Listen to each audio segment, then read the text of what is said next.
The views and opinions expressed in this podcast are those of the individual guests.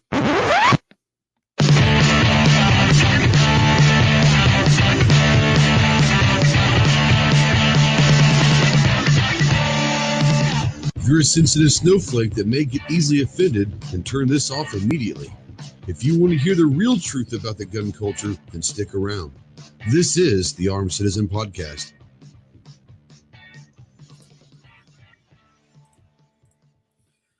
What is going on, my Ghost Squad? Welcome to a special edition of the Armed Citizen Podcast live. This is episode number 130.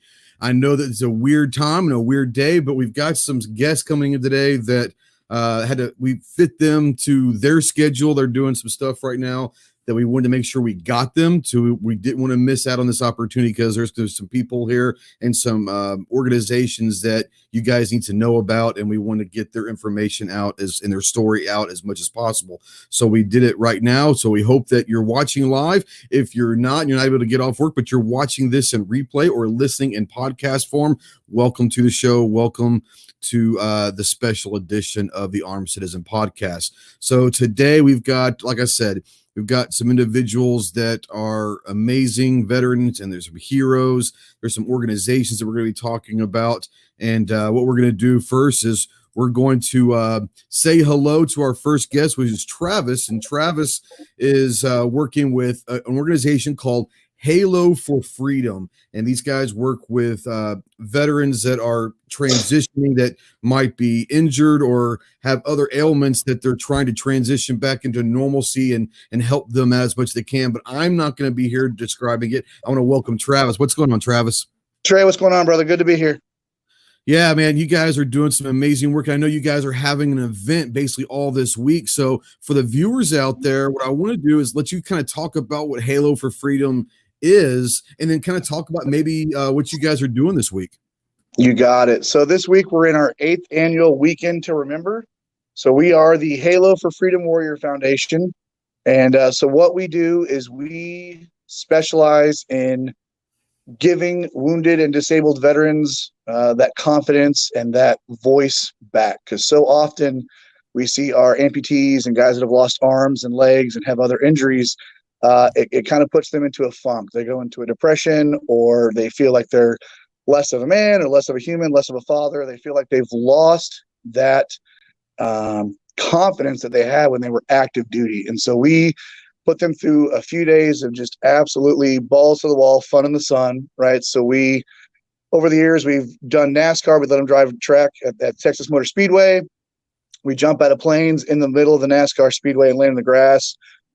This year we had to switch it up a little bit because of the weather, but we went to iFly, did some indoor wind tunnel action. Yesterday was the range day, right? So we went out, and they get to shoot everything that you can't get in the civilian market. We shoot full automatic M250 cal, 240 Bravo, 249 SAW, MG42, you name it. If it has a trigger, it pulls and goes boom at the end. We've got it, right? We have everything suppressed, and it's just an amazing time. They get to go helicopter hog hunting. They get to go helicopter target shooting. We've got some demo guys out from our local EOD squadron. We got to blow a bunch of stuff up, and it's just a really, really good time. And the whole point of all of that is to put in, the only way I can describe it is it's a accelerated brotherhood program, right? So these guys come in, and most of these guys have never met each other. They don't know each other.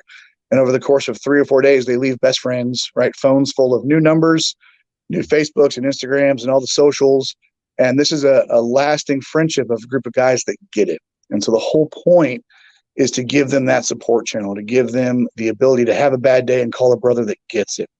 I am lucky and blessed to say that I came out of my time in the service with all my fingers and toes, right? So when I start running into a guy that got blown up, hit an IED, something like that, and has lost his leg and he has a prosthetic, well, I can't help him out near as much as someone who's gone through that already and has already experienced that and is on the other end of that. But what I can do is pull out my phone and into any number of guys, dozens of guys that I've come across with and called friends and brothers over the years that are in that position, and I can pass that information along, and it gives them some support. And that's just the whole point of it, is to let these guys know that they are still important. They do still have a voice, and most importantly, that they have a support channel. And we are blessed to say that we're in our 8th annual We're in our 8th annual year of the Weekend to Remember.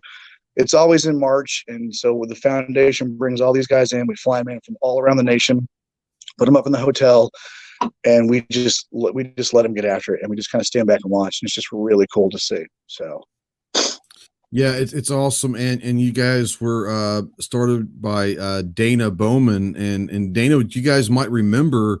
If you guys are old enough out there watching or listening, and back was it in like 94, 95? I remember the story. 94. Yep. Yeah, he was a Golden Knight, which if you guys know anything about the Golden Knights, it's like the elite parachuters of the Army. And he had a mid-air collision with another person, which unfortunately that individual perished immediately. But Dana was basically, his legs were basically sliced off in midair because they compacted. I heard a story. I don't know if it's true or not, but like over 300 miles an hour combined speed. So they were at terminal velocity. Absolutely. Yeah. And it's just, I know Dana can't make it. He had to step away, but do you want to maybe give a little background on Dana? Because I think people would like to know where all this started from as well. Sure. So Dana Bowman was, like you said, he was in the Golden Knights in the Army, which is the elite parachute team. And they were doing a routine jump in Yuma, Arizona over the Rose Bowl. And him and his jumping partner had a midair collision in one of the maneuvers that they were doing. And so it killed his partner instantly. And like you said, it did shear off both of Dana's legs, one above the knee and one below the knee. And then when Dana woke up in the hospital later, he had lost both of his legs, and he had lost his jumping partner. But Dana is not the kind of guy that stays down. Dana does not accept defeat. It's just not in his vocabulary. And so he pushed. He actually left the hospital before he was released in a wheelchair and went to the funeral of his buddy because he said he was just not going to miss it. And so then what he did is he actually got fitted with these prosthetics, and he became the first ever soldier to resume active duty status as a double amputee. It had never been done before. Usually you lose that, you were done. That was the end of your service time, and that just wasn't good enough for Dana. So not only did he become the first soldier to ever resume active duty status, he became the first soldier to become an active duty Golden Knight. So he went and did another 1,000 or some odd jumps with the Golden Knights over the years as a double amputee. He doesn't quit. It's not in his vocabulary. I was talking with Shane yesterday on the phone, and he was saying something about, and I don't know if this is Dana's thing or if it's a halo for freedom, but I heard like 50 jumps in 50 states in 50 days. Is that real? That's for real, dude. So it starts the end of this month, 23rd, 24th, somewhere in there. So Dana's doing 50 jumps, 50 states in 50 days. Never been done before. And if he can do it, which I don't see why not, because he's never been defeated at anything in his life, it'll be for a Guinness World Record. Like I said, it's literally never been done before. So Dana maintains. He's a motivational speaker, and he jumps all across the world. He's got the world's only Trump parachute. It's kind of cool. Awesome. So he does, yeah. So he's got tons of people that he jumps for, and he jumps into PGA and golf tours and events, and he jumps into the military ball at Annapolis every year. The man's insane. He's got 5,000 plus jumps, and I think over half of them are without his legs. Yeah. And so what he decided years ago is that if he was missing the brotherhood and the camaraderie, then so was everybody else. And so this actually started as a hog hunt, and just got a bunch of the guys together, and they came over and they went hunting and killed some hogs and had a great time. And he saw there was a little something to that. And so over the years, it has snowballed into the foundation that it is. And so now we get to bring just the highest caliber of people from all around the world. And I'm actually super excited to jump off and let these guys get their story told and get their voice out there, because what Dana and I tell these guys all the time is that it's not about us. It's not. We just get to be the lucky guys that are kind of at the helm and pulling the strings. But what's important is bringing these people together. And so we've had multiple Medal of Honor recipients. We've had Distinguished Serving Cross, Distinguished Flying Cross. We've had astronauts. We've had retired generals and colonels and single amputees and double amputees. We've had, people burned over 80% of their body. We've got guys of every branch, of every caliber, and these guys are all just the most amazing human beings that you've ever come across in your life. And so, Trey, if it's good with you, I'm going to jump off because I'm going to go link up with Dana and finish getting set up for our gala that we're having tonight. But I'm going to pass the mic over to just some really good guys. So I'm getting some mixed signals here. Hal, you want to defer?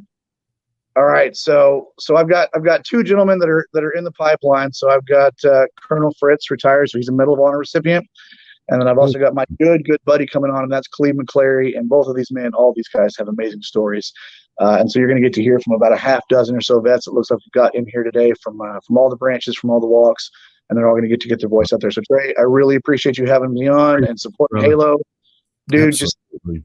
Just sit back and just enjoy these stories, man, because they're going to blow your mind, brother. Thank you so much, Travis. Clip. How you doing?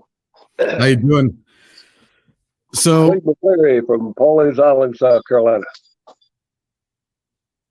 I can barely hear. What were you saying now? Hey, you might can't understand me. I'm from South Carolina. South Carolina. All right. Cleve McClary.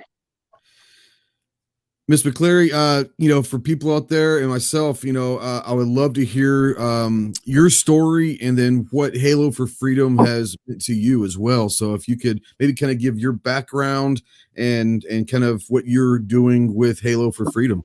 Well, I just been here many times, and Dana's a great friend.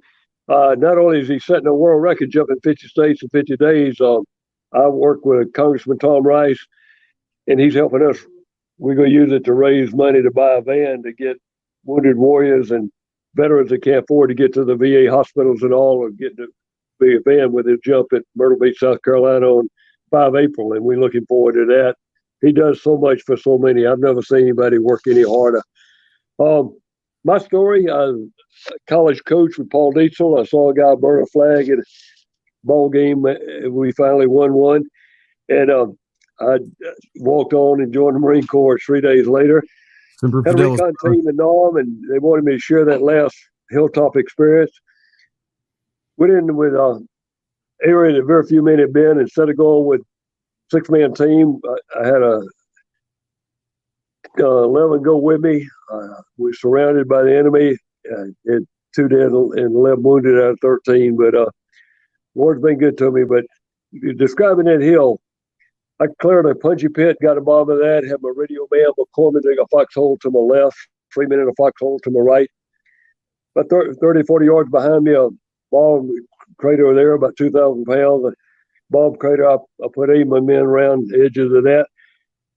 About 12 o'clock at night, I thought I heard some enemy movement. I grabbed my shotgun, crawled out of the punchy pit, started making my way to the right to see if my men had heard anything. Before I got there, a grenade came in and exploded. Hit me in the neck and the shoulder, and like any other brave lieutenant, I'd jump back in the hole I'd crawl out of. And enemy came up with a satchel charge. I shot him right in front of me. He fell in the hole with me, exploded, blew two of us out of the punchy pit. Going through there, I reached back for a shotgun. I realized my left arm had off. And I tried to get to my right where I had 2 men fighting. I crawled over there to them. Another grenade came in, and Ralph Johnson, Burke High School, Charleston, South Carolina, jumped on a grenade, covered it with his stomach, blew himself in half to save my life and life of the Marine with him, and tried to get back where I had 8 men behind me, and running back to the bomb crater, another grenade hit me in the legs. It seemed like hours. I don't know how long it passed, but believe me, I know where to live so bad all my life. If I could just see my men get off that hill alive, if I could see my wife one more time. Ralph Johnson that jumped on the grenade, his family got a Congressional Medal of Honor. 50 years ago, we named a VA hospital in Charleston after him. About 10 years later, the street in Charleston after him. 2 years ago, the Commandant came down and 6,500 people, and we named a $4 billion destroyer, Ralph H. Johnson, that's stationed out in Seattle now, and I appreciate that. But one of my men from Texas, Fort Worth, Bob Lucas, got on the chopper and got on radio, called for help. The pilot said he couldn't get into daylight. Bob said, tell him forget it. We've been throwing rocks down the side of the hill, out of grenades. Nobody be here at daylight. Pilots reconsidered 3 a.m. the first bird landed. Took me 2 dead, 5 wounded on that chopper. As they lifted, about 150 enemy just covered the hill. 5 more minutes, nobody. We got off that hill alive. Flew us to Marble Mountain, had surgery there, from there to Japan, from there to Bethesda, Maryland, and started walking a little bit and went home on leave, and saw one of my heroes was going to be out at the football field one night. Bobby Richardson, former second baseman, New York Yankees, and Miss America. Miss America, Vonda K. Van Dyke from Arizona. And I told my wife, I said, I'd sure like to go see Bobby Richardson, and any Marine like to see Miss America. I said, let's go. That's We right. went out to see Bobby and Vonda, and Billy Zioli, President Ford's chaplain from Muskegon, Michigan, brought a message that God used to change my life, and it changed my life for eternity. I accepted the Lord. I've been sharing that ever since. In the mesh unit, my men that could walk came by one at a time just to get a last look, and they thought I was going to die. And they lay a plaque down by me, and on that plaque it said, in this world of give and take, there are not enough people willing to give what it takes. I'm telling you, Dana Bowman and his crew with Halo, they give what it takes for this country, and I'm proud to be a part of it. Well, sir, I'm a Marine. I was much after your time. I was in the 90s, but Semper Fidelis, and thank you for all that you guys did. You guys, I mean, when we talk about heroes, people don't necessarily understand unless you've been in the shit in the fog of war and everything else. Looking back on stuff like that, when someone makes that mental decision to put themselves aside and make sure that their men and their brothers are safe, that doesn't happen very often. And I just want to say thank you so much for everything that you've done. I'm certainly glad that you made it out alive. I'm sorry for the Marines under your command that didn't make it through that, but they'll always be remembered as long as you remember them and tell their stories to everybody else. So that's phenomenal. Now, I know that you said that was it Johnson received a Congressional Medal of Honor. When that process goes through, obviously you're being his CO at the time. What's that like, having to relive those stories to give your testimony to Congress and all? Is it hard to do that? It's been tough. Sometimes my wife with me, I'll go blank because you try to put that hill out of your mind for a while, and sometimes I'll just really go blank. Matter of fact, I did it just a little while ago because it's hard to relive it. But I'm glad I lived through it, and the Lord lets me share it. And if I can encourage other people to give out but don't give up, that's what it's all about. Now, were you issued a Medal of Honor with that as well, or just Johnson? No, I got all kind of medals: medal arm, medal eye, medal teeth. But they gave me the Bronze Star and the Silver Star with different battles and 3 Purple Hearts. I got wounded 3 different times. I could have come home and turned it down. I ain't too smart. Well, most of us are. A lot of people make fun of how dumb Marines are, but we like to hold that close to our hearts, but we'll always fool them, right, sir? USMC, U.S. Marine for Christ. Thank you, man. I appreciate you taking time with me. Tell us, brother. Appreciate you, sir. God bless you. I'm going to rest on my music. Thank you. All right, Trey, we got Medal of Honor recipient Colonel Fritz on next. Colonel Fritz.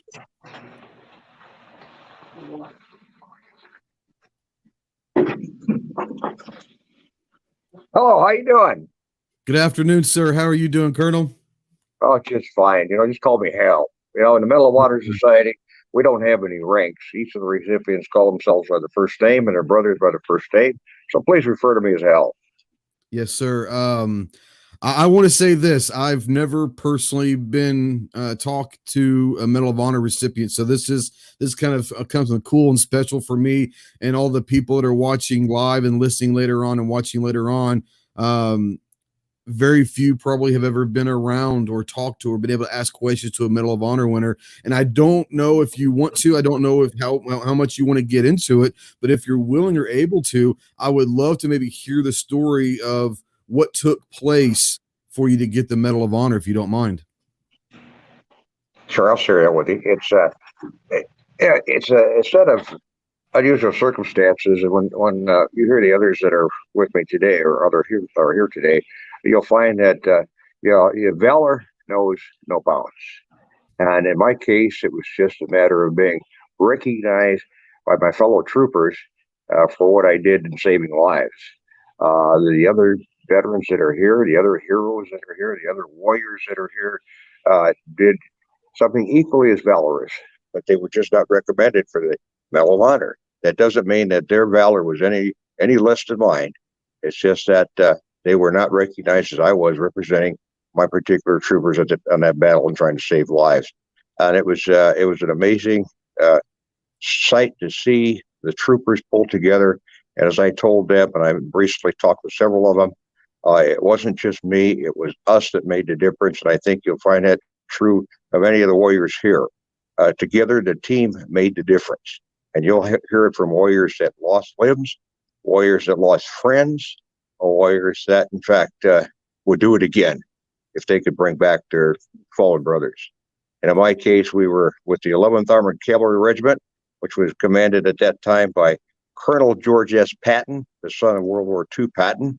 And I was assigned to one of the recon troops, Alpha Troop 1st Squadron, 11th Armored Cavalry Regiment. We were in the 3 Corps area of Vietnam, specifically just north on Highway 13, which is a north-south main supply route from Lai-Kar, actually from Long Binh, Benoit, right on up to the An Lac Quan Loy area.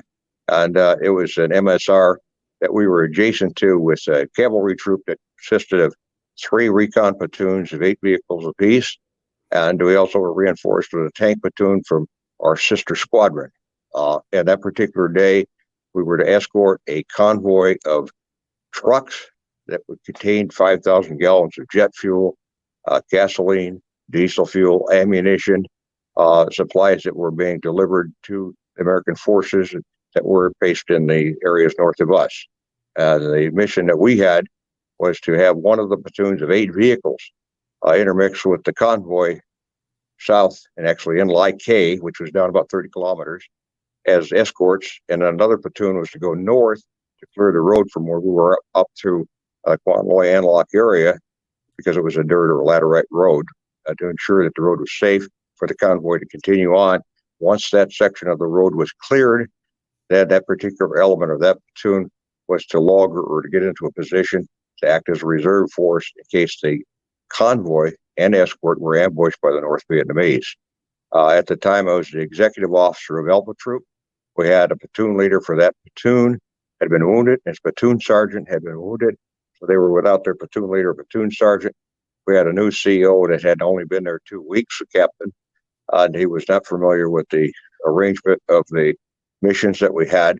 I was more familiar with those, so I elected to take the platoon north. I said, I'll run that mission, and we'll get that taken care of and get the supply convoy up through the MSR, and everything will be good to go.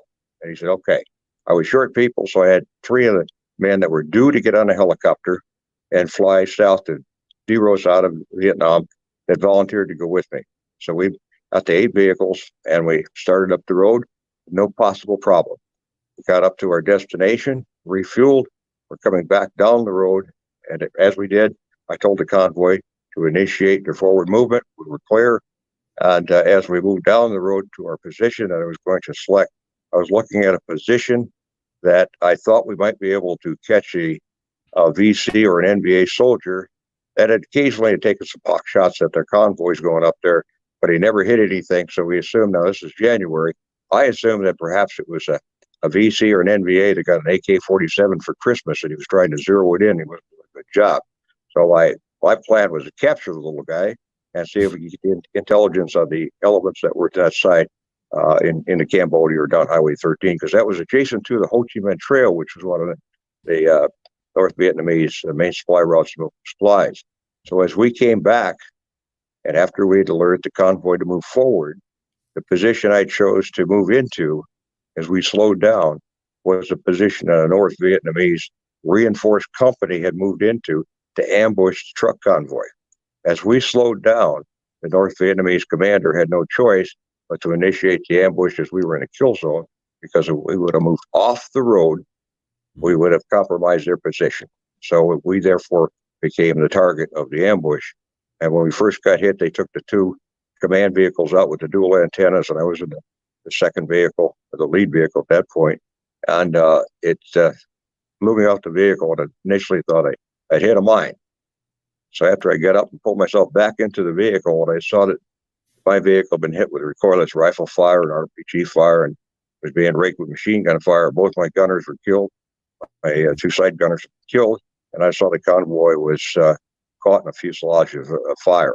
Now, the uniqueness of this ambush was on one flank, which was about Now, the road itself was maybe about 30 feet across, but on the right side of the road, there was a depression that the North Vietnamese ambushers were in.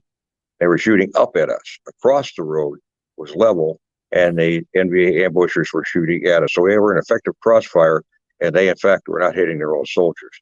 So it took, most of our vehicles were hit, not fire. So we had 28 troopers, and we had the vehicles. We had 7 vehicles. So I said 28, 7 vehicles, 28 troopers. Most of them had been hit and were on fire. So we were on the ground most of the time. The radios were out. I had no radio contact. We tried to get a call in, patching a radio together to stop the convoy. And with that, we lost radio contact. So then it was a matter of fighting on the ground, even though we were cavalry unit, pretty much as infantrymen between our vehicles, and the enemy force on both sides were within just a few meters of our position on both sides, all on the kill zone, firing up with RPGs and AK-47 fire. And in some cases, they were coming into our area, and we were actually fighting out of our particular area of vehicle location on the road and driving them back out. And it became a kind of a tenuous situation because we were trying to save the wounded, because there were about 5 of us out of 28 that were not seriously wounded enough that we could fight. So most of the force was down.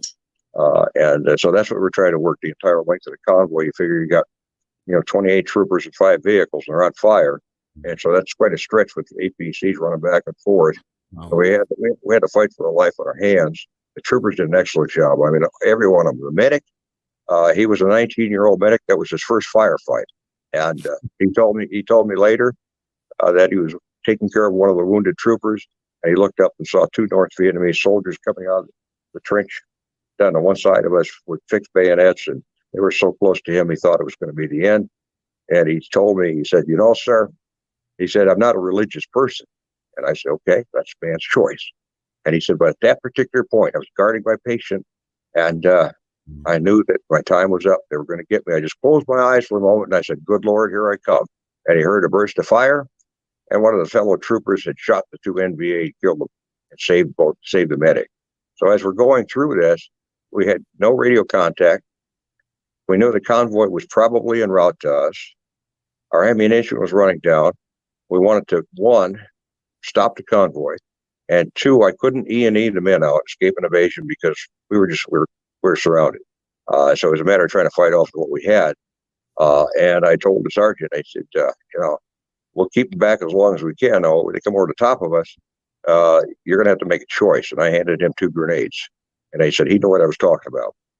You're either going to take the grenades and pull the pin, or you're going to be a POW. And about that time, I looked to my south, and I saw through the smoke and the fire the guide down of a cavalry vehicle, and it was a tank company or tank platoon of 5 M48s that had gotten our message and were coming down the road to give us some assistance.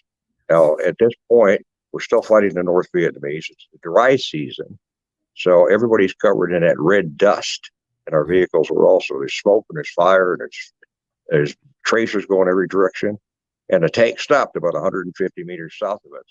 And I couldn't figure out why the tank stopped. So I said to the sergeant, we got to get those tanks. Now, we don't have any radio. So the only thing we do is somebody's got to go down there and tell that first tank, we're up here, move in. And of course, when you look at who's in charge, that was me.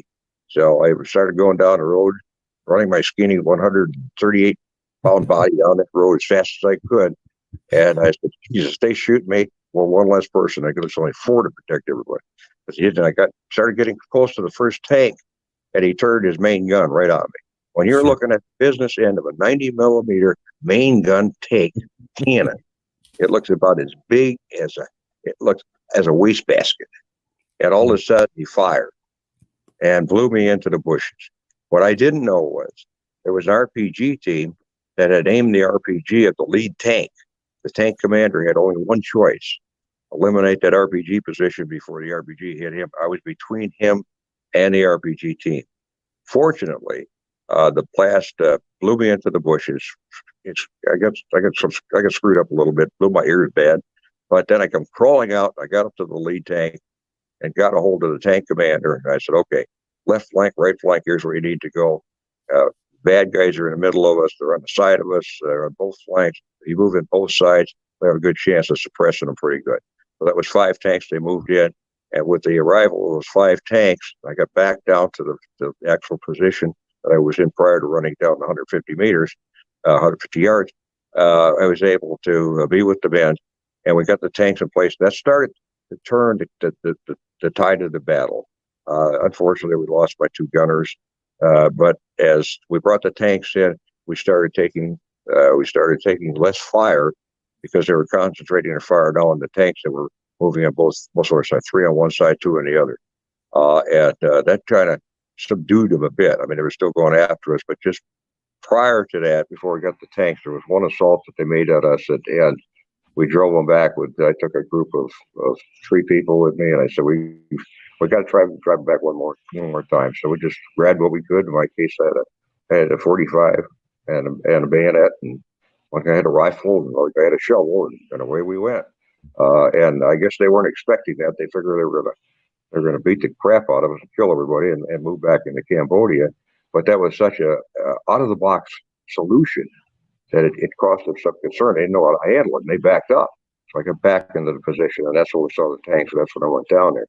And after we got the tanks in there, then we started bringing the medevac ships in, and I noticed one medevac ship landed with the red crosses on it, and I could see underneath the tailboat of the medevac ship there was an RPG tape that was going to RPG the medevac ship. And so I looked up at one of my vehicle commanders, and he had a machine gun, and I pointed to that position, and he looked at it and knew exactly what I wanted.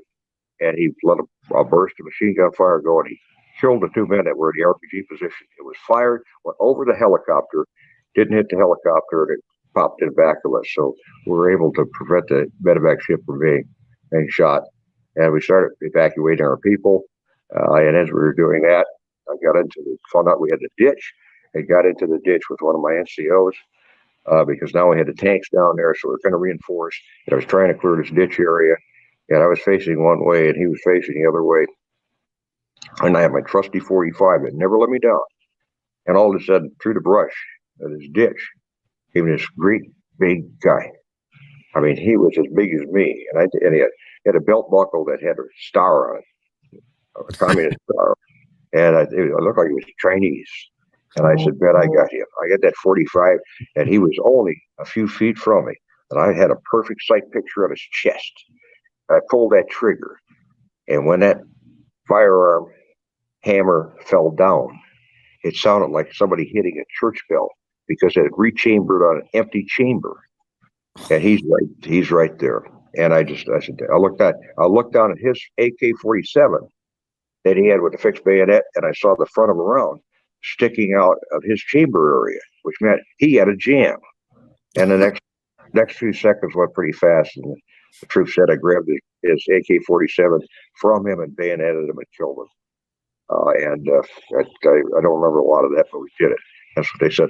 They saw me do it, and we took both those weapons after the firefight back to our temporary fire support base, and found that after firing multiple, we fired 3 or 4 full magazines through the AK-47, no stoppage. We ran the same amount through my 45, no stoppage, and it recycled perfectly. Just happens to be that specific time both weapons had malfunctioned. That's crazy. That's correct. And I just don't understand why that happened, but it did. And during that particular firefight, my troopers, I'll tell you, and the other warriors there will tell you the same thing. The battles they were in, because you're so close and you're watching everybody's flank, and it's your responsibility. You try to get your brothers back. You want them to be effective on the battlefield, but you also want them to survive. They'll tell you the same thing. You're so close to those people. Nobody's going to let you down, and you can't let anybody else down, regardless of how badly you're wounded or whatever you're thinking. And anybody that says they were never scared in combat, they're full of BS, because that's not a good situation at all. But if you're in a leadership position, you can't let it show, because they look to you for the leadership, and you're the person, whether it's an officer or a non-commissioned officer, you're the one they're looking to for the answers. And in this case, we were able to get through that, and the convoy was stopped, and we were able to prevent the enemy from hitting that, because their plan after we got the we started interrogating the 70. Well, we actually, it was a reinforced company, so it was about 175 North Vietnamese, and they were regulars. I mean, they had uniforms and they had good equipment. There was none of this junk that you saw that's effective, but non-specific weapons that the VC had. Farmers by day, fighters by night. These were North Vietnamese regulars. Their plan was to come in, ambush convoy, blow up the 5,000-gallon tankers, kill all the Americans, and move back into Cambodia. It was a morale thing for this particular NVA company. And it didn't work out quite that way for them, luckily for us. And so I'm here to say that I was proud to be fighting with those men. Proud that we pulled together, and that's what happens when you're in these organizations in combat. It doesn't matter whether you're a cavalry troop, or you're an airborne unit, or you're an alert unit, or you're special forces. That's what makes the difference. It's the teamwork that's going to get the people out. You don't leave anybody behind. Now, I told my troops, I'll promise you this: if you're with me, I'll bring you back, no matter what. If you're wounded, I'll get you out. If you're killed, I'll bring you back. But I'll bring you off that battlefield. I will not leave you there. I never did. So that's what it was. Teamwork that made the difference. And then I found out a couple of years later, I was notified that I was recommended for and approved for the Medal of Honor, Army Medal of Honor. And then my guys had to do this, of course, the statements. And I was really surprised because I didn't deserve the medal. I wear the medal as a messenger, and it belongs to all those men that served and showed that courage. And the men that are here, the men that were there with me, that's their medal. It's not my medal. I'm just a messenger, and my mission is to go out wearing that medal, as is the mission of every other Medal of Honor recipient, to show people as we go out and talk that this represents the valor, this represents the sacrifice, this represents the courage and the dedication of every man and woman that has served or now is serving in the United States Armed Forces. So that's my story. I'm sticking to it. Absolutely. I've got some comments out here in the audience, and basically to a T, they're all want me to tell you that thank you for your service and thank you for all that you've done. But one of the questions is coming through that have been asked is, being a Medal of Honor, you probably get a lot of opportunities to do public speaking engagements. And is it ever hard to relive these memories and talk about it? Or do you utilize this as, like you said, as a memory of your brothers? Well, it's a two-sided sword, a two-bladed sword. You can't help but, and I've got a painting, print in my home. That's a print of that battle that they did to show conflict and combat in Vietnam. And when I had them do that, George Patton called me, and they were going to use the sale of those prints for the families, the sons and daughters of the troopers that were killed in Vietnam. But when they did it, they wanted to show the intensity of combat in Vietnam for the 11th Cav. So I told the artist, I said, let's take it one step further. In this particular painting, this battle, I don't want any vehicle numbers on there, and I only want the black horse patch of two people. The lead scout and BPO would be in front and on my shoulder, but the rest of them, no patches. That could be a mechanized infantry unit, that could be a Marine unit, that could be a cavalry unit, just to show the intensity of conflict. And when you think about that, when I think about it often, I pass that every day, and I think about the troopers that I lost. But I think about the importance of telling the American people as we go out, the importance of what you're asking young men and women to do when you commit them to combat. I mean, let's take a look at our Congress today. They don't have a dog in the fight. Most of them have not served or don't have family members that have served. So it's easy to say, well, let's deploy 50,000 here, 40,000 there. That's America's sons and daughters. No, it's not, you're not talking about pocket change, for God's sake. So we try to get the message out so that people understand the importance of supporting our military, recognizing our veterans in terms of recognition on the street and recognition through a VA and hospital facility for what they've done. And any of these troopers that you talk to that have lost limbs or suffered damage that you can't see from the outside, but PTSD, will tell you the same thing. They do it again because every day, absolutely, people that are in there. Absolutely. Well, I appreciate you taking the time talking to me, and I think you'll have some very, very interesting stories from the troopers that you're going to hear.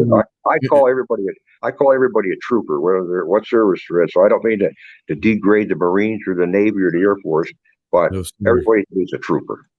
Colonel Fritz, I just want to say before you leave, like I said, it's an absolute honor to be able to talk to you. Thank you for your service. Thank you for all that you have done and are continuing to do for veterans, and especially disabled veterans. That God bless you, sir. It's been my pleasure. Okay, we've got Mr. Wayne Munt, Army medic. And I'll tell you what, the medics draw more fire on the battlefield than anybody, because that's what the enemy's looking for. That's right. Thank you, Colonel. Thank you, Hal. Okay. Hi, this is Wayne. Hi, Wayne. I'm Trey. Thank you so much for joining us. And I'm a Marine.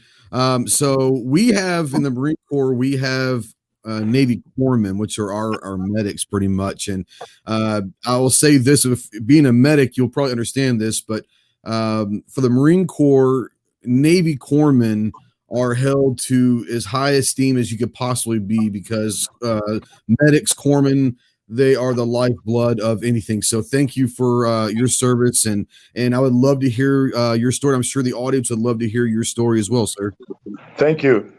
Well, my name is Wayne Munt. I live in Spearfish, South Dakota, and okay. I saw Dana jump into the rodeo up on 4th of July up in Belfouche, South Dakota, and got to talking with him, and he invited a number of people that were in that group to come down and be part of this Halo organization for the weekend. I went to Vietnam a long time ago, 1970. I was drafted as a 26-year-old, had recently gotten out of college. I was too old for the draft. My number was 212, so my number was too high. I wasn't going to get drafted. I was married and I had a child. And so I called my draft board in Grand Island, Nebraska, and told them all those things, how old I was, how smart I was, I got college and all of that. And I said, you can't draft me. And the lady said, watch. And then she hung up the phone. So I had a one-word response when I told them I was ineligible. So anyway, I was drafted, went to Fort Lewis, Washington. Then I went on to medic school down at Fort Sam. And then out of Fort Sam, I had a 3-week leave. And then I went directly to Vietnam. I was assigned initially to the 1st to 14th of the 4th Infantry Division in the Central Highlands. I got in country on September 9th. Deployed to the field about 6 or 7 days later. It was an uneventful first couple of days, and then we were in and out of different firefights. On the 8th of October, I was wounded on a hill, and just happened to be in a fighting position with another medic, so he was patching me up. And so that was my intro to Vietnam. I hadn't been there yet a month, and had a chunk of shrapnel in my shoulder about as big as my thumb that I pulled out myself. And it was still so hot that it burned my finger on my thumb and my finger on my left hand as I reached over to pull it out. Anyway, I stayed in the field. We were going to go in a couple of days. And then we had a number of things go on in the 4th Division, and it was getting toward what they said the end of the war. So the 4th Division was standing down. I was sent up north, the 101st Airborne, and that's where I did a little more than 9 months, and I was with them. The most eventful times were during the month of March 1971. I was involved in quite a number of situations that required a medic. On March the 3rd, we had lost some medics, and so I was on a fire base called KGO, and was the reaction medic there, which simply meant that if a company was out or a platoon or squad was out, come into contact and didn't have a medic with them and they needed help, the colonel had a Loach, the little light observation helicopter, at his disposal. And so I became his backseat to that. We would fly into the area, figure out where the smoke was, and then land far enough away that I could get out and make my way up to where the battle had been taking place, and then aid those guys that needed some help. And so I got Army Commendation Medal on, I think it was the 3rd of March. On the 8th of March, we were on a place called Firebase KGO, basically set out to guard the KGO bridge, which led into the rock pile, Ashaw Valley, Quezon, that sort of thing, up north in I-Corps. And on the 8th, there was a convoy ambush just below us. And so we had road access to our fire base, and the colonel's Jeep was there. So I jumped in the back of his Jeep with another medic. We went down to where the bridge was, and the convoy was, there were some burning vehicles and a couple tipped over it was a real high mountain coming down one side, and then it was flat on the road, then it dropped down to the river, and then a high mountain on the other side. And so we were on the river side below a couple of bends, and it was ARVNs, which were the Army of the Republic of Vietnam. And there were some ARVN troops with us on our fire base, and they knew that there were some people that were hurt. Well, none of the ARVNs would go up and bring their own guys back. So another medic, his name was Donald Lawson. We called him Peaches because he had peach fuzz for whiskers. So he was a little guy from San Antonio, Texas, and he was my good luck charm because I never got killed. Anyway, so we progressed up the right side of the convoy. There was some outfits tipped over that were loaded with ammunition, and I'd patched up a couple ARVN guys. There was a culvert there, and I drug a couple of them in there, stabilized them, left them in the culvert, kept on, moved ahead. There was a flatbed truck that had munitions on it, and we were by the back wheels of on the trailer, and it was the front part of the truck, but the Vietnamese guys that I'd patched up said there was a GI, beaucoup hurt, beaucoup bad, very bad.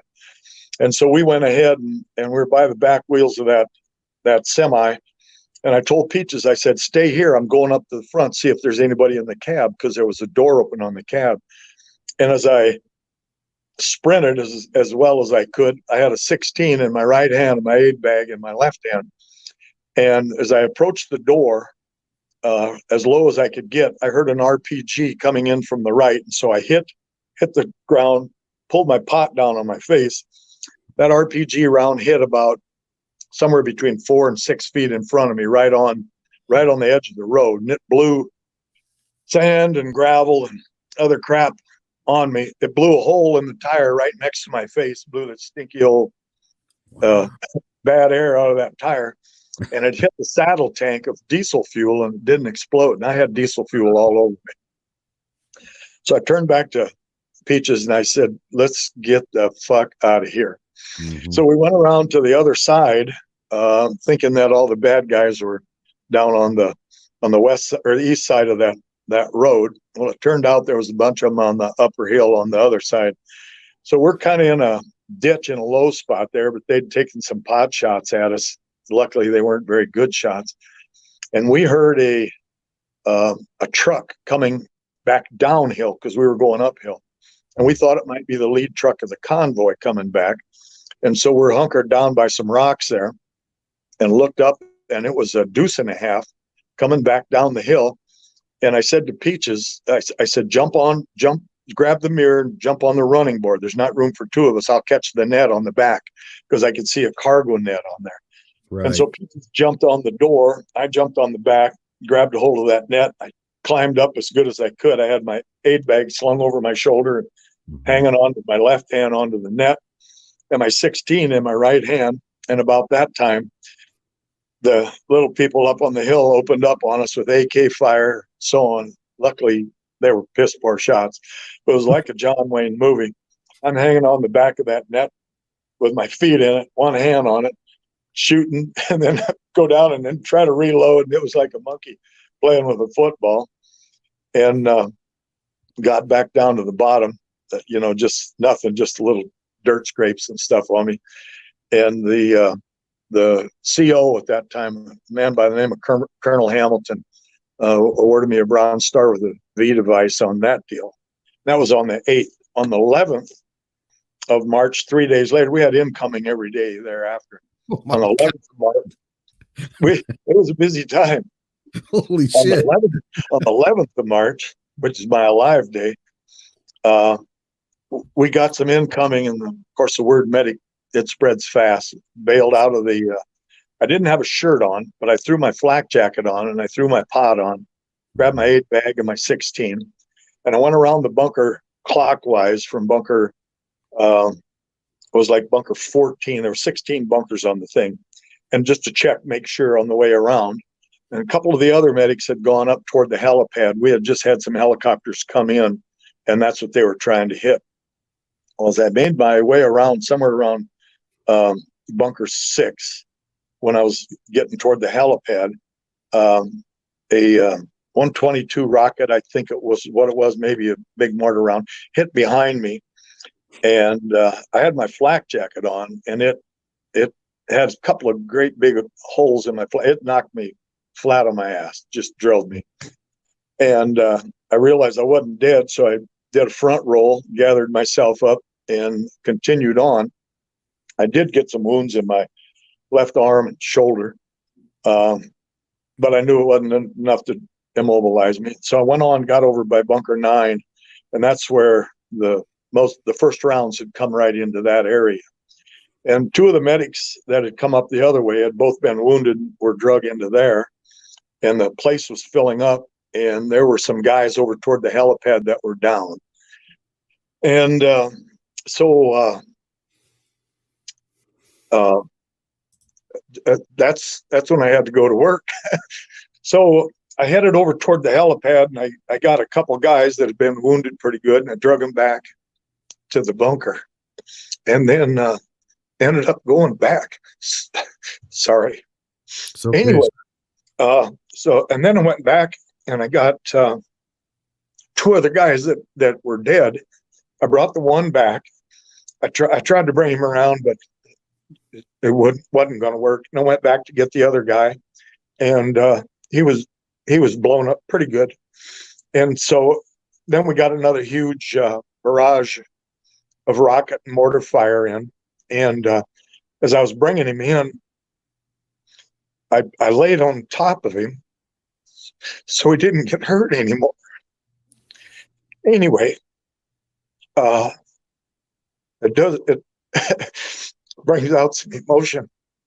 Anyway, got him back up and laid him right next to the bunker with the other guy, and patched up some other guys, went into the bunker and patched a bunch of those guys up. And then we had a medevac come in, and we had to cut through our own wire. We had concertina wire around there. We had to cut through our own wire to get out to the helipad, make it shorter. And we later a bunch of guys out. They didn't have enough room to take the dead out, so we took them up and had them right by the helipad. They had to come back in and get those guys. I got wounded somewhere between bunker 6 and 7. Then I got wounded again by bunker 9. Some more shrapnel, and I never left. I was the only medic up there left that didn't get hurt, and so I stayed and never left the field. So I was wounded 3 times over there and never left the field. It was just shrapnel, so it was a big deal. And ended up, I got the Silver Star for that, and along with the Purple Heart. So in a month's time, I ended up with actually. In a month's time, I was wounded 3 times, got the Silver Star and 2 Bronze Stars in a month's time. So the joke around the aid station there was that Audie Murphy was back. Right. It's sometimes it just when it comes back to the surface. No, sir. You don't have to explain yourself or feel. I mean, anybody, and I just want to. I can't imagine the hell that you guys go through. And I have a couple questions from out in the chat and the audience there. Maybe you want to ask if you don't mind. And one of them is from a gentleman who's a good friend of mine. His grandfather was a Marine at Guadalcanal in World War II. And so he's heard stories from his grandpa growing up. But from a medic's point of view, during the Vietnam era, you know, how severe of an injury would it take for them to send them to a hospital and take them out of the fight? I'm assuming if it was patchable and they could still walk, they were still in the fight. Is that correct, or what would it take? If the fight right then was hot, kept them there. What I did as a medic, I was on the side of the grunts because I was one of them. Anything that happened, I got them out of there. That's the hell with it. You can get infection out here, you can do all kinds of crap. I want you out of here. If somebody had something in their eye, I called for a medevac. We had a guy get stung right between his eyes by some big jungle bee, and I sent him out. I sent guys out that had punching stakes in their feet or their legs because that stuff can get infected. You don't want them in the field. I sent them out as much as I could. I wanted them out and away because that's one other thing I didn't have to do. We had other guys that were fully capable. But we had, as a medic, we were really well respected. But when the shit hit the fan, that's when a lot of medics got a lot of medals over the years, and probably a disproportionate number of medals when you look at the whole spectrum. But when the shit hit the fan, that's when my job started, and so it was, Well, I can tell you my experience in all of what we feel about our medics in the Marines and the Navy corpsmen. The difference with you guys is you serve two purposes. You're there to take care of us, but you're also in the fight. I mean, it's not like, you're not supposed to be shot at, but that doesn't really always happen. You're probably going to get shot at more than anyone. So you have to be a soldier and a medic. And that's something that I can't even imagine the stress that goes on a daily basis with you guys, knowing that you've got to protect yourself. But more importantly, your job is to help protect everybody else. And I don't know how you guys do it. It's amazing. Well, it was a brotherhood, and it still is. That's why I'm here today. I'm going to leave you now. Thanks for listening. Thanks for having me on. Thank you, sir. I'm going to have one of my good friends, Tyler Williamson, come up here. And he's a Ranger. He's a helicopter pilot. He's a medic. He's the universal soldier. He's the real deal. Thank you, sir.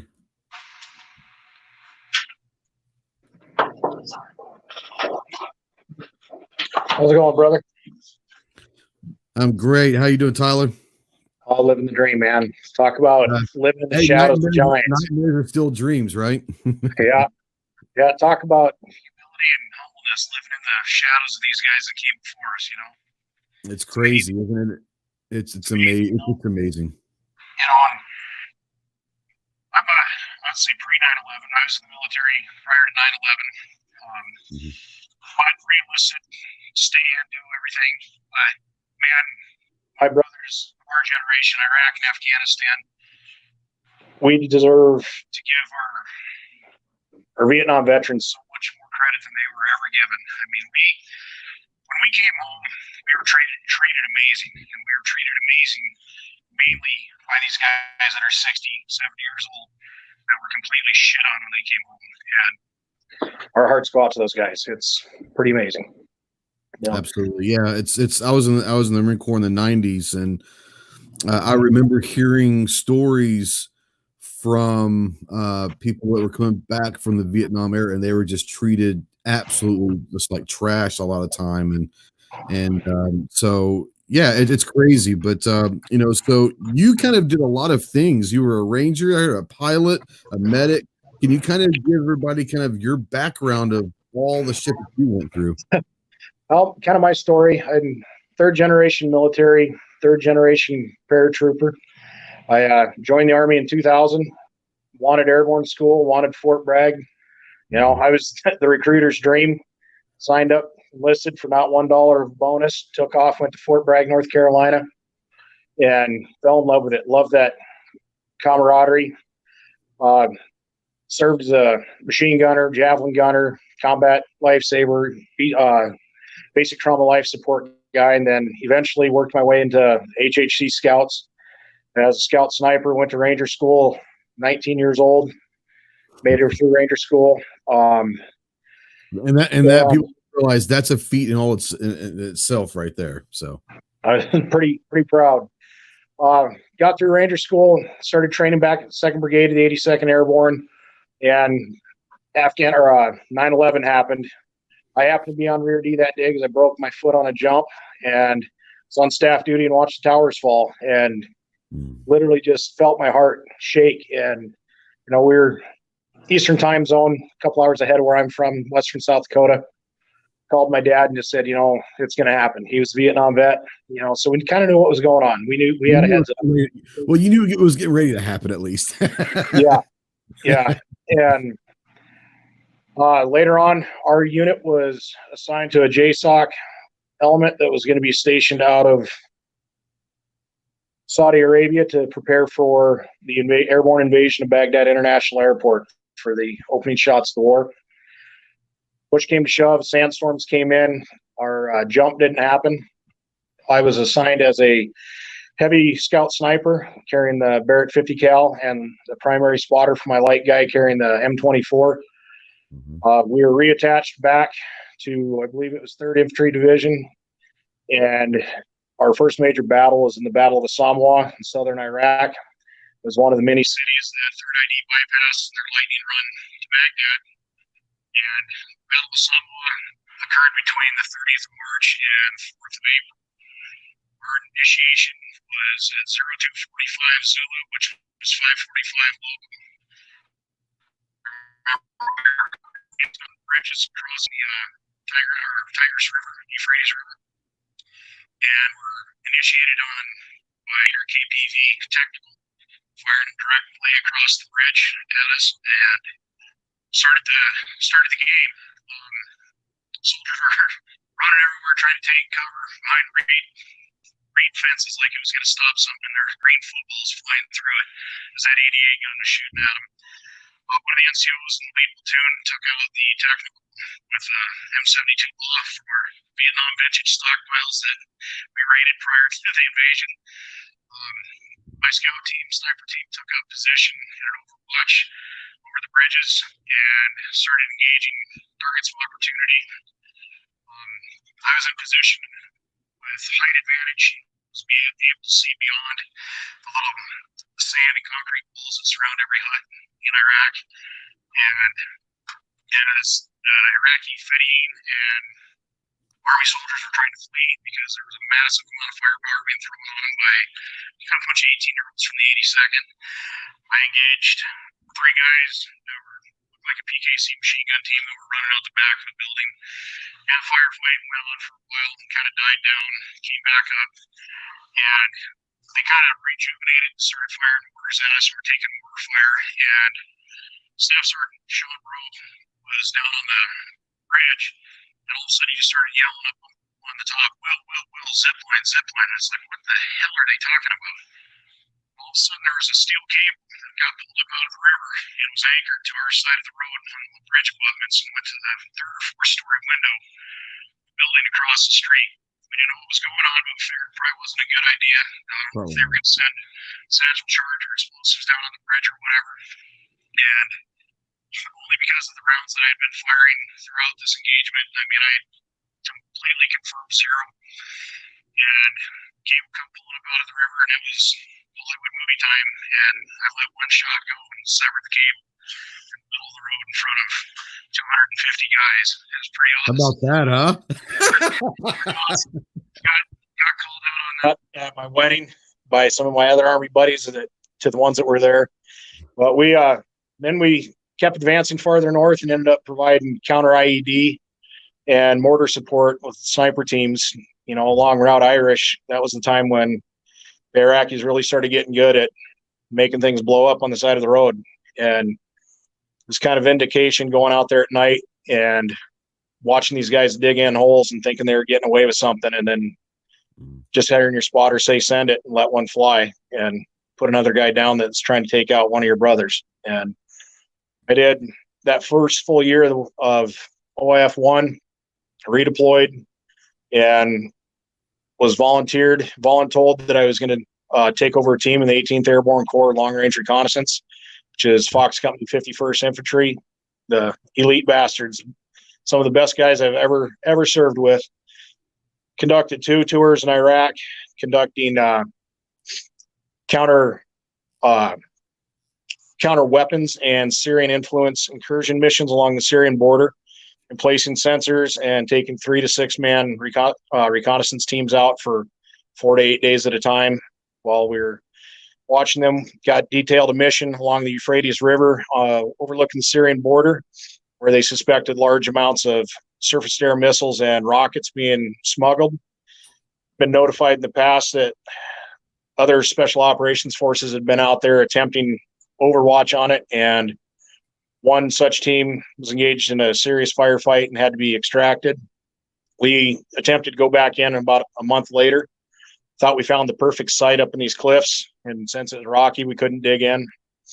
And, you know, everything looks a little different in the daytime than it does at night. Well, when the sun started coming up, I started seeing green Army tent stakes pounded into the rocks right where we were at. I'm looking around, and there's all kinds of 5.56 brass and 7.62 brass. We'd literally picked the best spot available, which happened to be the exact same surveillance site that the previous team had been compromised in, and the insurgents knew where it was at. So it kind of wasn't a real good feeling. That night, we were laying on the cliffs up there doing our overwatch, approximately 2.5 kilometers away from the target. My senior scout shook my shoulder because I could hear, and he heard talking. Looked up on the cliff line above us, and silhouetted 25 yards away were 3 Iraqis with AK-47s walking parallel to the ridge. And they walked down the exact same goat trail that we came down. Mm-hmm. And standing between us and them was a rock about the size of a pool table. I was laying back behind the rock with a 249 saw and 2 Claymore clackers and getting ready to let this happen. And by a stroke of God, they walked within 3 feet of us, turned and continued walking down the trail, never saw us. Nothing happened, you know, just total luck. That next morning, I was able to confirm the presence of what we were looking for and conducted a GMLRS HIMARS missile attack from Q West, Saudi Arabia, Q West, and took out the area.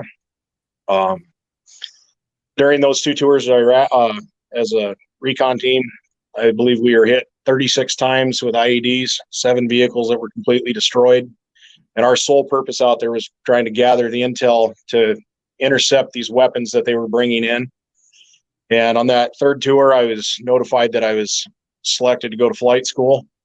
So I redeployed early and went and got the great fortune to learn how to fly Kiowa Warrior helicopter, and redeployed to Iraq for a 4th tour and conducted scout weapons operations and route security for the U.S. forces and partner forces as we were getting ready to leave.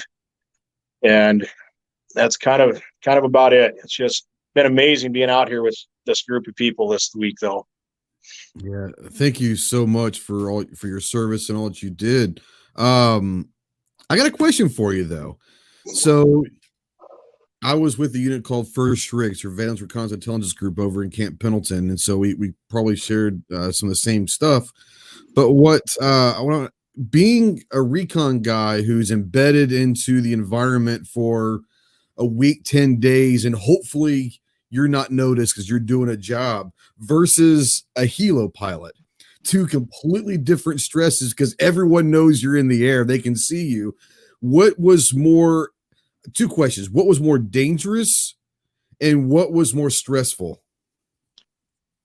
I would say the stress was higher on the surveillance missions. You know, in the western desert of Iraq, there's not a lot of bushes to hide behind. Right. So we had to go completely subsurface, dig a hole, put 3 to 6 guys, depending on how many teams we had out, completely subsurface and start watching. And we had Bedouins and shepherds walk within feet of us, you know, looking through a vision port the size of a can. But with the technology that we had today, it was pretty amazing. We were able to take digital video, live action video, stream it over secure internet, and have the ninjas come in at night and start knocking on doors and just giving them seamless information. And, you know, and as the scout pilot thing, that was kind of the completion of everything I did. I started out as a ground scout, and nothing makes an 11 Bravo happier than seeing Kiowa Warriors overhead.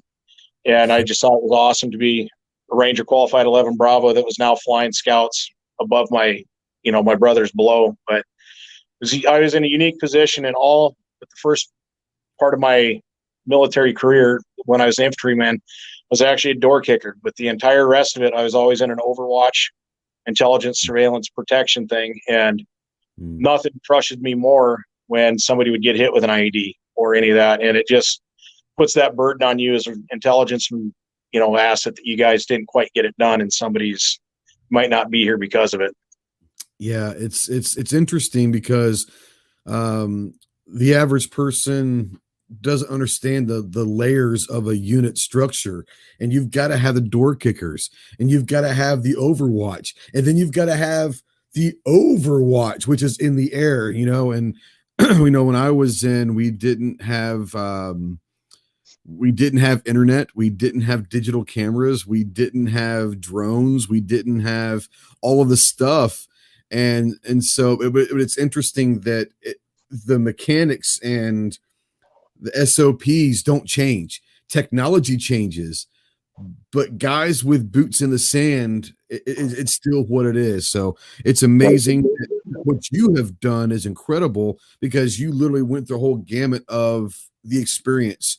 And thank you so much for your stories, and thank you for everything you did.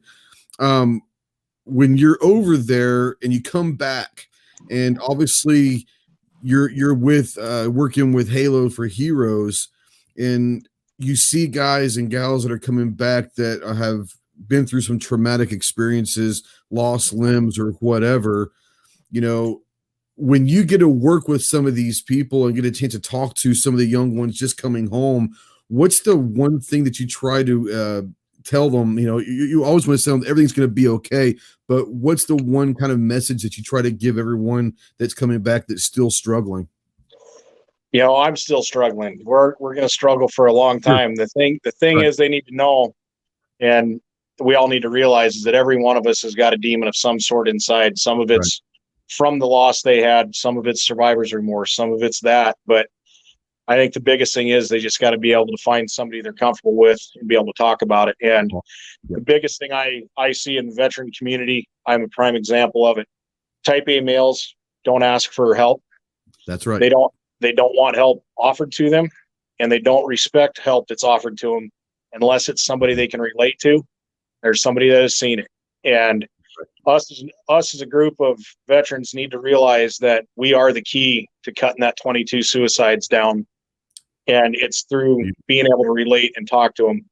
I lost 13 of my friends and soldiers in direct combat, and I've lost over twice that from suicide since they came home. And it is the fact that we as a group are too proud to ask for help.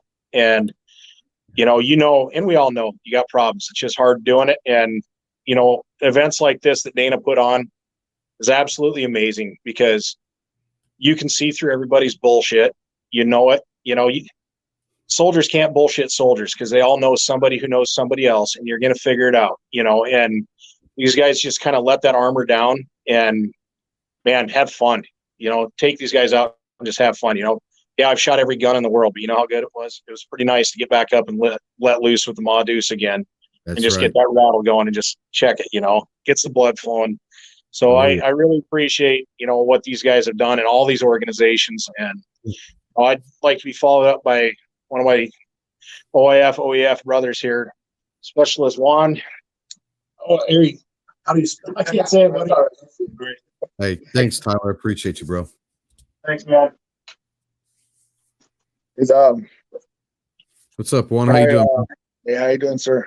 There's U.S. Army retired Sergeant Juan Arredondo, and I got hurt back in 28th of February 2005, and served about 7 years and 3 months in the military, and I just kind of wanted to just say how appreciative I'm Halo for Freedom and everything that Dana Bowman puts on, and just meeting all these veterans and being in the presence of my war heroes, because I didn't really play sports. I didn't really have football players or baseball players as heroes. I looked up to the Vietnam vet guys. Like I said earlier before, someone asked me, I'm a war veteran.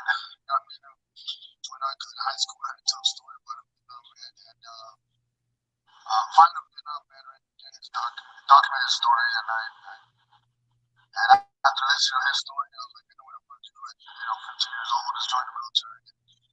Being surrounded by loving groups, it's just a pleasure and a great time.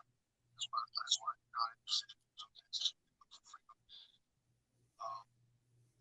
organization wouldn't be, this wouldn't take place. So there's really going on. Well, let me ask you this, and for people that are out there transitioning from active duty, and we all know that once again, alphas don't look for help, they don't seek help, whether they want to believe they need help or not. But if we know someone out there who's transitioning from active into the civilian world that we think that might need some help and need some guidance, how easy is it for us to get them connected with organizations like Halo for Freedom? It's pretty easy. A lot of times it's just a phone call. I mean, a buddy of mine got me involved with it back in the day, and there's several organizations that are great organizations out there. Whether it's fishing or kayaking, there's an organization doing it for veterans that are OIF, OEF, and before. Also, I worked a lot with the VFW, DAV, a lot of several organizations. I work for a particular organization in San Antonio where I visit, like I got visited back in the day, the bedside for warriors that were wounded in combat, and having that face to face and that one on one with warriors is probably one of the biggest things to have, because it's all trust. And if the warriors out there, because they trusted the guys out there on the battlefield, and if they don't trust you, they're not going to open up. And it's kind of hard to do that with someone that hasn't been there, or not only that, but someone that hasn't served. They won't understand the patriotism that these guys have, because we don't do it for anything but each other most of the time. That's who we fight for. Yes, sir. Absolutely. And I tell people all the time, and you'll understand this, that people that haven't served truly don't get it, that when we take the oath, it's something you put yourself and you say, I'm doing for something bigger than just whatever, myself or whatever. But a lot of people don't understand, and it's frustrating because you hear people say how bad their lives are, but yet they have no idea on an everyday basis, how good they truly have it. They've never been overseas. They've never seen anything where a town that has, no plumbing, no food, they're being controlled by, tyrants. And we've got it pretty good here. So we need to make sure that the guys and gals that are protecting our freedoms and our way of life, when they come home, we don't have, and as a veteran, I'm sure, I feel the same way as you do. I'm not asking for anyone to ever thank me, to say anything to me. If they just completely don't even know, wonderful. But we always need to be on the lookout for someone who's struggling. And if you see someone who's struggling, even if you don't know them, sometimes a simple hi, how are you? How is your day? Can mean the world to someone who feels like they're alone. So, I think it's amazing that organizations like Halo for Freedom and other ones out there are trying to bring our brothers and sisters home and bring them back into civilian world and give them a chance to succeed, because God knows they deserve it. Yes, sir. No, I agree 100% with you. And there's no other, took the words out of my mouth. That's definitely what we need to be doing, because you never know when someone's, the inner wounds are a big time. I mean, I have external wounds. I lost my arm. I got my legs messed up pretty good, and people can tell. There'll be veterans all around me, but they'll come up to me and be like, "Hey, thanks for your service." And sometimes I'll be like, "No, well, my buddy here, he served too, Right. and he served as well." And because like Mr. Tyler said earlier, that I lost more friends. I mean, probably double what I lost over there here, because they didn't come out, and being part of an organization that helps guys on the ground, I see a lot that I wouldn't say don't need it, but maybe are sometimes entitled and they think they need it. But the guys that won't ask for the help are the first guys that will lose, because they, like you said, they won't come up directly. My brother's the first sergeant. He's in Iraq right now. He called me right after he got hit, because he knew we're watching his family while he's here, and luckily no one got injured in that first, those blasts in Iraq, but there's still people out in harm's way. And working the hospital, like I work at BAMC specifically, so I get to see the guys bedside when they come off. A lot of special groups out there still doing work and putting in work every day, and people don't know, we get calls that, hey, we got a guy in the hospital, with could be anything, burns. BAMC was specifically burn issues, but it could be anything, and it's just guys that are still serving. And sometimes you're out in public and like nobody knows that there's still war going on. Well, I love the fact, you have no idea the immense amount of respect that I have for you guys, but you've lost a limb, and yet you continue on every day as part of your life's mission to help other people, when you very easily could just sit back and say, you deserve to be entitled, Tawan. You do. You've given literally a limb for your country, but yet you don't do that. And the massive respect that I have for people that have lost limbs and yet their only mission is to help other people is tremendous. Thank you for being a true American hero. It's amazing. Thank you so much for that. No, I appreciate it, sir. And like I said, I met Dana back in 2005 in the hospital, and I was just he had an amazing story, and I saw what he was doing coming around, and I kind of you sometimes I had to be carried off the battlefield, and now I feel like I want to carry people not only off the battlefield but continue further process and transition. So definitely I appreciate what Dana does here and all the people that put in for this organization, the donors, the sponsors, the other warriors that he brings around here, because we're all mentoring each other and just bouncing things off each other, because there might be an organization in Montana or South Dakota that I don't know about that could help one of my fellow brothers out there. And I just met a guy from Montana that I got the chance to visit, Leroy Petrie, Medal of Honor recipient in the hospital when he lost his arm, and then met one of his fellow Rangers at this organization's event. And I wouldn't have done that. That wouldn't have happened if I never. And then we just started telling stories about Leroy, and it was just funny because it's just a great experience, because and that camaraderie, like you said, exchanging phone numbers, emails, keeping in touch, continuing that service is something that a lot of us, a lot here are doing. Well, it's a wonderful tribute to the American spirit, is when you, once again, and that's just part of it. You put yourself out of the way. You do things for a bigger picture, for something bigger than yourself. I think it's amazing that people, you talked about it earlier, injuries, physical injuries that you have and others can see, are not the ones that usually are bothering veterans. It's the hidden injuries. It's the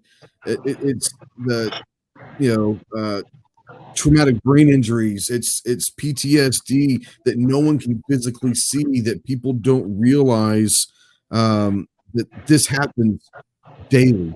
And for some people, their lives are changed forever, and they almost feel alone. They feel like there's no one out there to do that. Explain to me, when you see someone young that are coming to an event like you guys are having this week, that might have been one of those people, I don't need help, I'm good. And then you see a transformation because for the first time they realize they're not alone and there is help. How is that? That's got to feel awesome for you. It was an amazing feeling, and I felt a little bit of it today because I had a buddy of mine that was here, Sergeant David Camargo. I visited him in the hospital back in 2007. He lost his leg above the knee in Iraq after his second tour, and some of his men were killed. And this guy has not said, he won't say more than 15 words to me straight in a sentence. He's a very quiet guy. I mean, driving up from San Antonio to here, he didn't say much in the car. And then we get here, and then Dana Bowman asked him to give a speech to kids at a high school. And I never heard his story either. I haven't heard it. He didn't tell it to me initially. I never asked him because I felt like he'd tell it at the time when when he felt like it, and I didn't push him to. And then, he said it in 1,600 high school kids, and I was very surprised. Had to take a picture, send it to his wife, and the boundary that breaks, because that's a big step for him. And I've known him since '07, and that was a huge accomplishment. 13 years. He doesn't get up and talk in front of crowds, and he's never talked in front of crowds. So it was a big. I mean, just seeing that I was just like, wow. I had to document it, take a picture, send to his wife, because she didn't believe me that he got up at the podium, and it's just amazing, sir. It's one of those that we joke all the time. As a Marine, we're gonna make fun of the Army dogs, the Navy squids, and the Air Force flyboys, and y'all are gonna call us jarheads and all that. But it is amazing that no one else is allowed to make fun of us. If you didn't serve, you better not make fun of anyone. And so there is a built-in security net. There is a built-in support system, and it's wonderful to know that it's taken. You guys are taking it above and beyond just a normal system, a support system, but you're there to change lives. And God bless you, Juan. Thank you so much for all that you're doing. Thank you, sir. And I'll put you guys on and do that. And thank you for the opportunity, sir. And thank you for what you're doing, sir. Thank you, sir. Got it. Trey, that pretty much wraps up the veterans that we have coming in here for freedom. I don't even know what to say at this point. I mean, that is, it's unbelievable. Thank you so much, Shane. I really appreciate it. And tell everyone that came in and everyone that was around from the bottom of my heart. Thank you so much. And that was kind of one of the most enjoyable days I've ever had. So that was incredible. Thank you. Well, and I've talked to the guys with Halo, and one of the things that we're probably going to have to do is next year. We have this every year. Mm-hmm. We'd love to have you out as a Marine, come out, see firsthand, to get you more involved in what this process is. Halo for Freedom is an amazing organization that does so much outside the boundaries of what not to put any other organizations down, but they do so much outside of the box that other organizations don't touch because of the resources that they have. And, the biggest thing that these guys, they're so humble in what they do, after their days of service. And we know, you've come across them, I've come across them. Humbleness is sometimes the most amazing quality you can find in a person. And to come around these guys every year to see and hear their stories and watch them open up amongst the brotherhood that we have here is an amazing thing. And, the one thing I want to put out there is that there's always somebody, if there's somebody listening now, there's always somebody there to listen. All you got to do is make the call. Halo for Freedom's on their website, www.haloforfreedom.com. Go out there, or it actually might be .org, I think. I'm putting the link in the chat right now. Absolutely. Yeah, do. And there's always somebody at the other end of the line to be able to be a resource that's been downrange, that understands what they're going through. They just got to make the call. So I encourage anybody that is in that position to make that call. Like I said, this is you and I were talking on the phone last night that most of these guys that win these medals, they do it because they were put in a shitty situation, and they were put into a position that they had no choice but to put their brothers and sisters ahead of them to help save them. So it's not uncommon. It's not hard to believe that these guys are humble, because you have to be a humble person and not an arrogant about you person to even do what they did. So I'm getting comments on the chat. This was an awesome podcast. This was an amazing podcast. It truly is. And we talk about people being heroes, but man, we met true American heroes, the guys and that you brought on today were, like I said, this was an honor for me. So thank you so much. And I tell you what, if you want me to come down there next year, you tell me when and where, and I will 100% be there. I would not miss that for the world. You bet, Trey. We're just happy to have you. I appreciate everything you do for the veteran community, you being a veteran as well. And anytime you need us, we're here. Thank you, brother. Appreciate it. Thank you, bro. I appreciate you very much. And guys, thank you for watching live. If you're watching in replay or listening in podcast form and you have any questions or anything, use the comment section down below and we'll get any information. We'll ask questions. We'll probably have them on several more times and just bring in every time you guys have an event, man, you've got an open channel that you can always come on and get your message out. So anytime they want to come on, you just let them know they've got an invite anytime they want. But thanks again to Shane for making this happen. And thanks to every single one of those heroes that came in and gave their story and talked to us. So God bless them all. God bless our veterans. We'll talk to you guys soon. Semper Fi. Thanks, sir. Thank you. Appreciate it.